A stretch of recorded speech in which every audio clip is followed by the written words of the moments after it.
Welcome to Masters of Regeneration Radio. Conversations with humans who dare to reimagine our place on planet Earth. Earth is changing fast. Evolution happening in real time. An intimate, circular understanding of nature and living systems. We are the land. The land is us.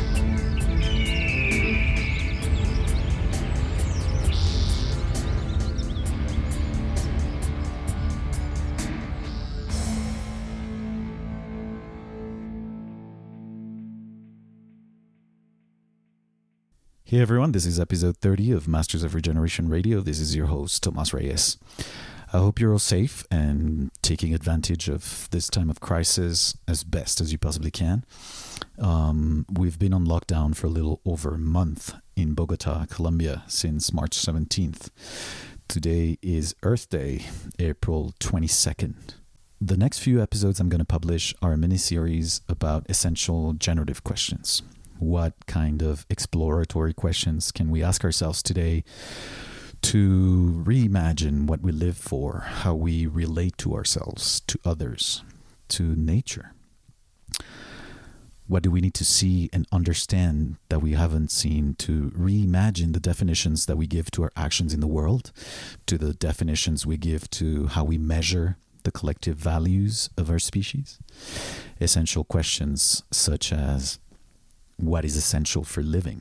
What is development, the economy, money, the relationship of humans with the natural world, with this dying yet still prevailing illusion of separation from the world around us? How can we understand times of great challenge, moments of stress, as times of growth, rebirth, and therefore of letting go? When we consider that life is mostly made of the intangible world, thoughts, emotions, gravity, electromagnetism, consciousness, we can begin to appreciate that only a small part of what we experience as life falls within the domain of the senses. In the first week of lockdown here in Colombia, I was talking to a friend on the phone. Her 8-year-old daughter was drawing, and she drew humanity as a snake looking at itself in the mirror. And the snake looking at itself says, "Stay away. Don't come any closer." And the girl says, "Humans, we're afraid to see ourselves." What does the snake represent throughout history? It's the symbol of the life force, Chitti or Kundalini, the form of everything in the universe.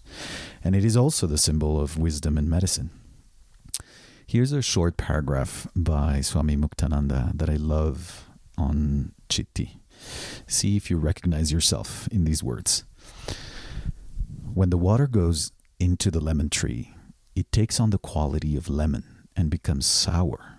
And when it goes into the chili, it becomes hot. But even though it manifests in all these different forms, the soil is the same, the water is the same, the farmer is the same. In the same way, Chitti, the cosmic energy, becomes this manifold universe. She doesn't create this universe the way a human being builds a house, using different kinds of materials and remaining different from those materials. She creates the universe out of her own being, and it is she herself who becomes this universe. She becomes all the elements of the universe and enters into all the different forms that we see around us. She becomes the sun, the moon, the stars, and fire to illuminate the cosmos which she creates. She becomes prana, the vital force to keep all creatures, including humans and birds, alive. It is she who, to quench our thirst, becomes water. To satisfy our hunger, she becomes food. Whatever we see or don't see, whatever exists, right from the earth to the sky, is nothing but Chitti. Nothing but Kundalini. It is that supreme energy which moves and animates all creatures, from the elephant to the tiniest ant.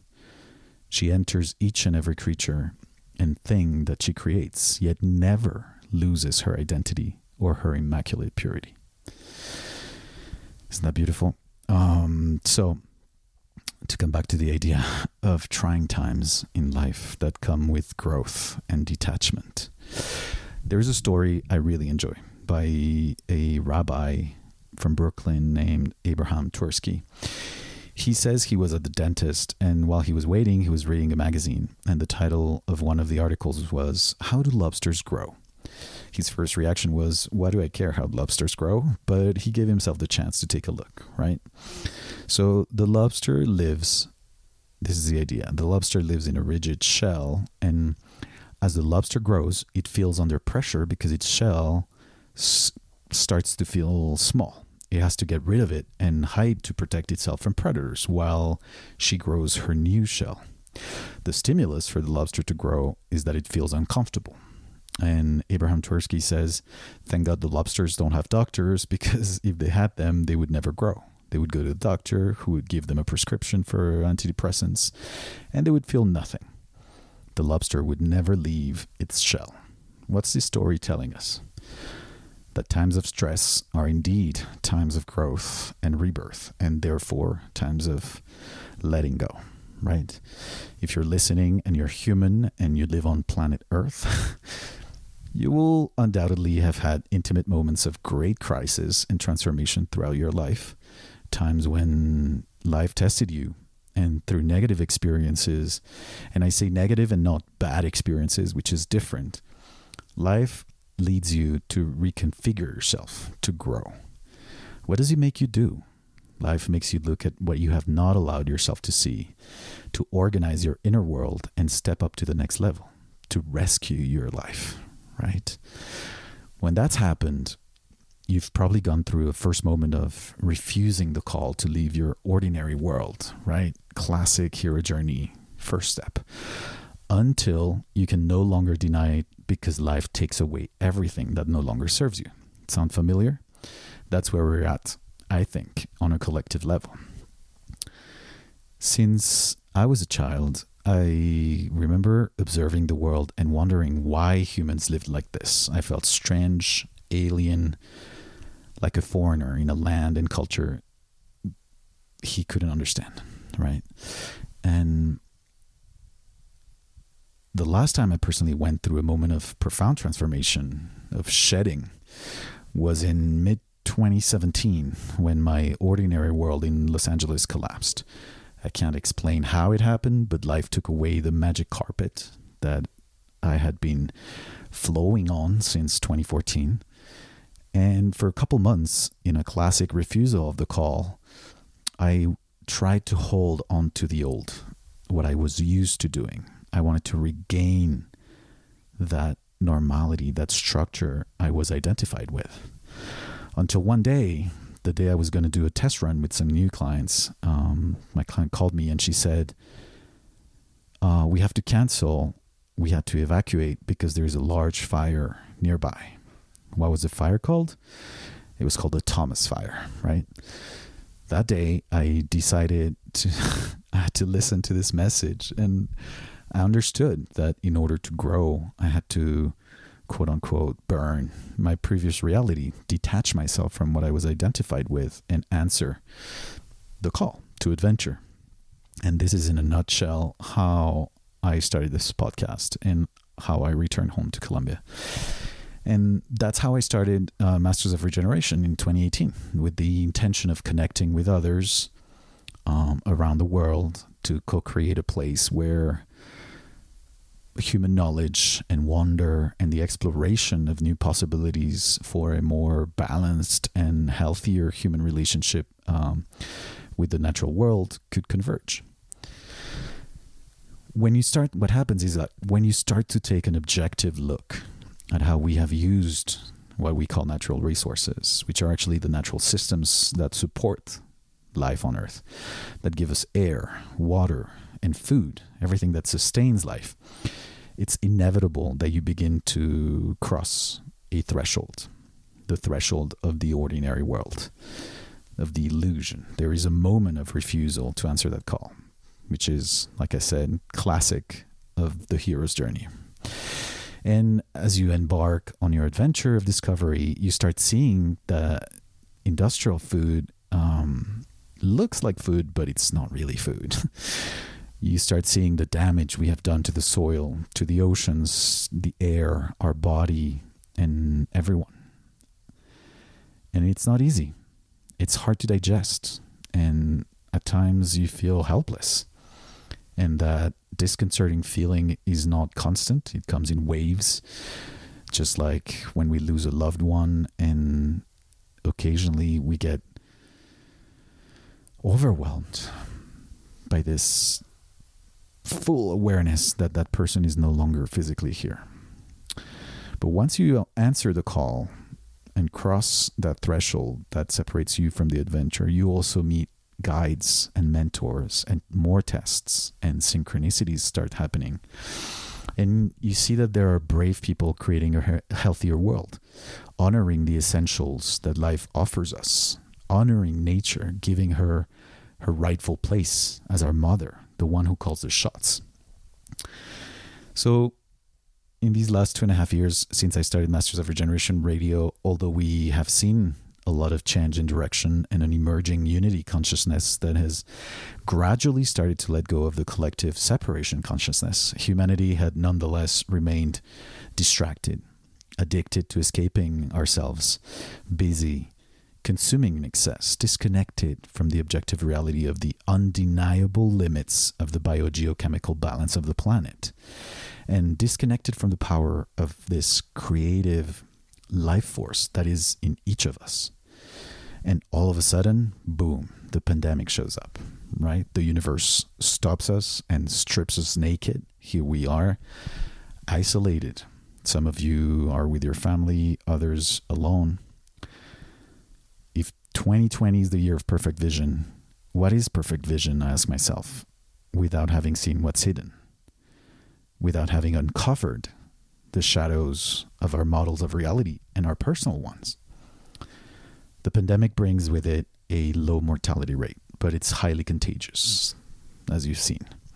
In a matter of weeks, it shows us how fragile the systems and models of reality that we've created are.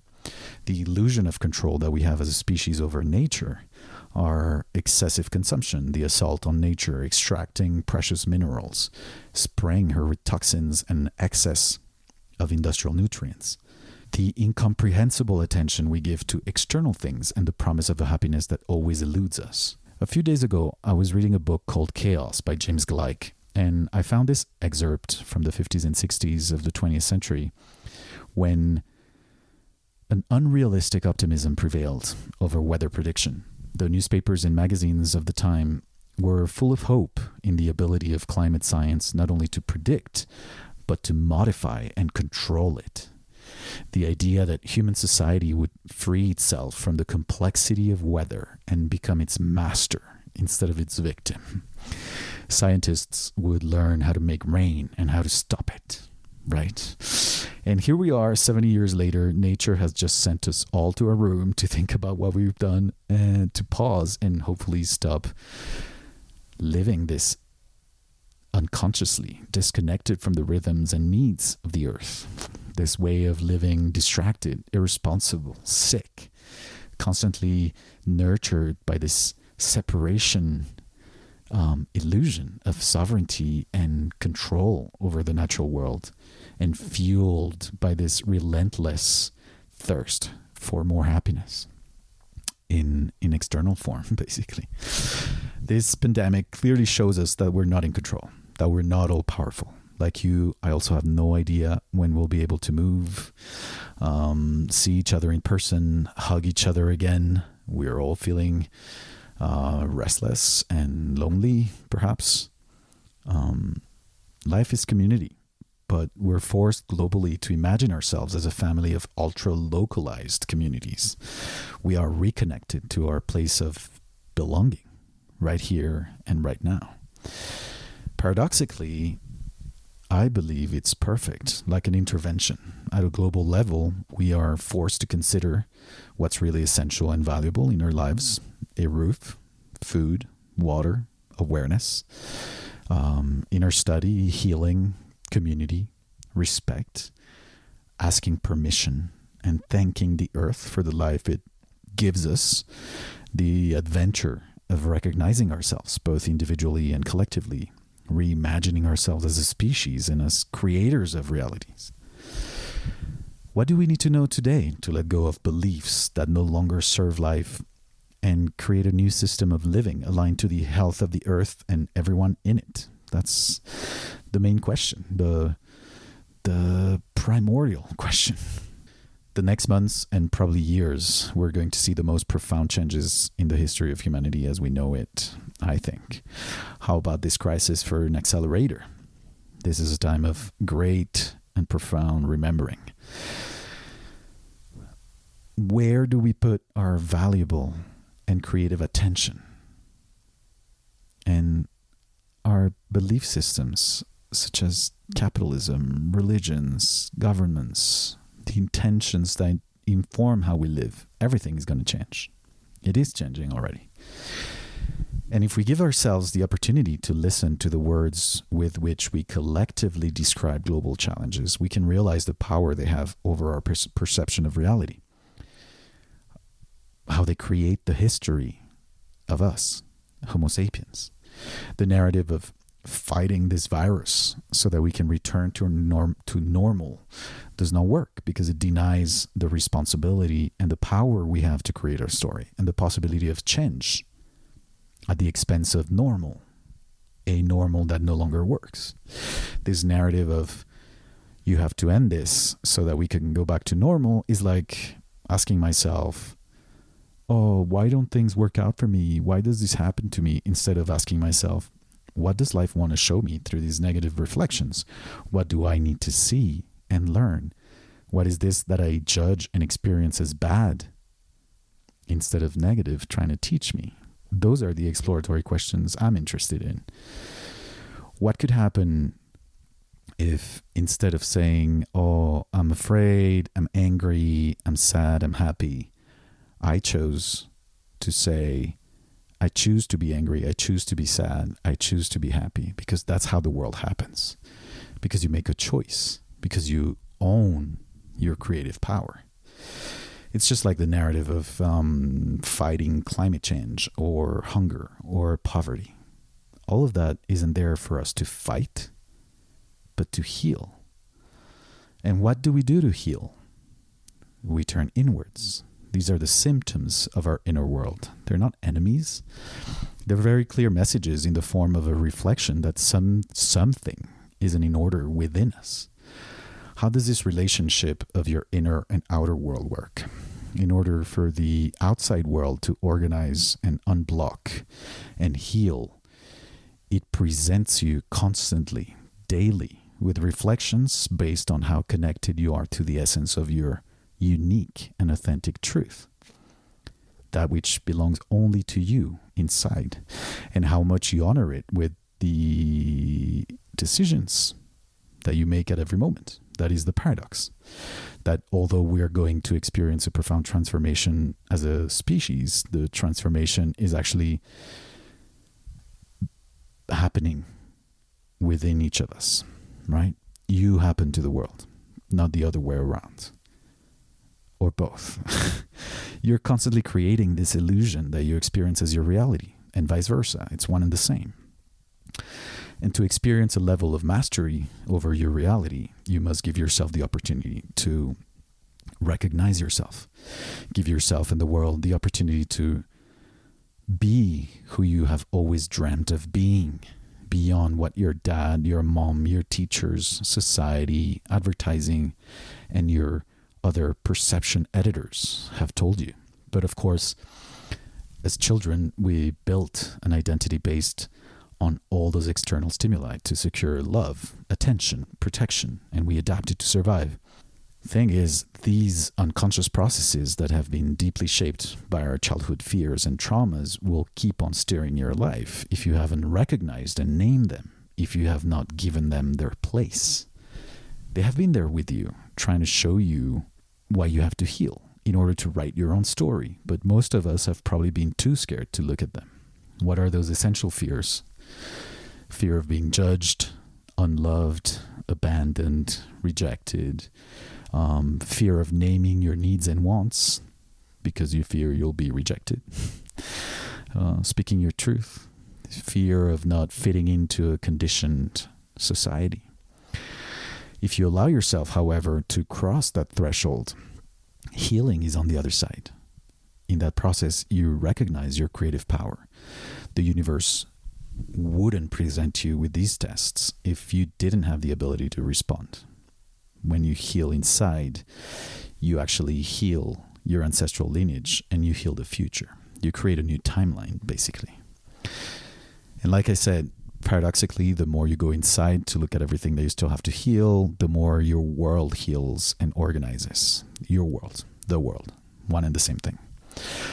The world is not just made of atoms, I read this week or last week somewhere. It's made of stories in each of us. We all grew up in somehow dysfunctional and scared families, but today we have the opportunity to stop that. We can stop that cycle and write a new story. That's what we're here for. So this is an invitation for us to do what we came here to do. Please remember your power. This way you can imagine and weave new living systems, not only for yourself, but for everyone, which is, again, one and the same. Where we go one, we go all. It's safe and it's possible for each of us to cross this threshold. If you need to, you can also talk to your fears, communicate to them that you'll be safe. Say something like, I choose to forgive myself and others for the moments when I felt unheard, disappointed, abandoned, or not supported. I have to remind myself that there's nothing wrong with me, that I have patterns to unlearn, that I have fears to name and acknowledge, that I have intentions to clarify about the actions and decisions I choose to take every day, new behaviors to experiment with my whole body, my mind, and wounds to heal. I have to remember that there's nothing wrong with my heart or who I am. I'm unlearning generations of pain and remembering love and vulnerability, unity consciousness, community. This takes time, and my greatest allies are my personal truth, which is where the beauty of my life lives, recognizing my shadows, the consistency in my inner work, and how I choose to honor the natural world that gives me life every day. This is episode 30 of Masters of Regeneration Radio. Remember, we are available in English and Spanish on Spotify, iTunes, Google Podcast, Stitcher, and all those platforms. And you can visit us at mastersofregeneration.com. Follow us on Instagram. This is Tomas Reyes, and take care, everyone. I'll see you on the next episode.